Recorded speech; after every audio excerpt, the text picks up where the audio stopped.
Marriage, love, ரிலேஷன்ஷிப்லாம் எப்படி இருக்கும் sir? பொதுவாக ராசி லக்னத்துக்கே குரு பார்க்கறதுனால அதிகமான மேரேஜ் யாருக்கு நடக்கும்னா மகரத்துக்கு நடக்கும். அதாவது அதிகமான மேரேஜ் சொல்றது ஒரு மகர ராசிக்கும் ஒரு கல்யாணம் எல்லாருமே தப்பா எடுத்துக்க வேண்டாம். அந்த குரு பார்வை இருக்கனால மோஸ்ட்லி அதிகமான கல்யாணங்கள் எந்த ராசிக்கு நடக்கும் அப்படி போடலாம், ஃப்ரேம் பண்ணலாம். அப்படி பண்ணோம்னா மகரத்துக்கு நம்பர் 1ல இருக்கும். ஏன்னா நேரடியாக 7ஆம் இடத்துல இருந்து குரு பார்வைங்கிறது அதிர்ஷ்டத்தை கொடுக்கும். இவ்வளோ நாளாக வெயிட் பண்ணி நடக்காமல் இருக்கிறது இப்போ நடக்கும். இவ்வளோ நாள் வெயிட்டிங் லிஸ்ட் சார் அப்படின்னு சொன்னால் இப்போ கன்ஃபார்ம், பர்த் கன்ஃபார்ம்டா அப்படின்னு சொல்கிறோம்ல, டிக்கெட்டு அந்த மாதிரி உங்களுக்கு கன்ஃபார்ம் ஆகும். நல்ல இடத்துல இருந்து பொண்ணு வருவாங்க. நினைக்கிற எல்லா விஷயங்களும் நல்லா இருக்கும். கொஞ்சம் வருமானமும் சேர்ந்து வரும். அதனால கொஞ்சம் மலமலான்னு இருப்பீங்க பார்க்கறதுக்கு.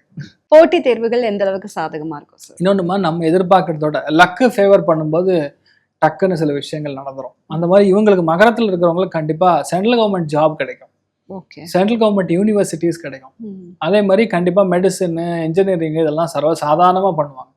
நான் குரு பார்வை இருக்கிறனால நீங்களாம் ஃபெயில் ஆகிடுறா அப்படின்னு சொல்ல பையன் கூட ஜூனுக்கு அப்புறம் வர ரிசல்ட் உங்களுக்கு பாசிட்டிவாக இருக்கும்.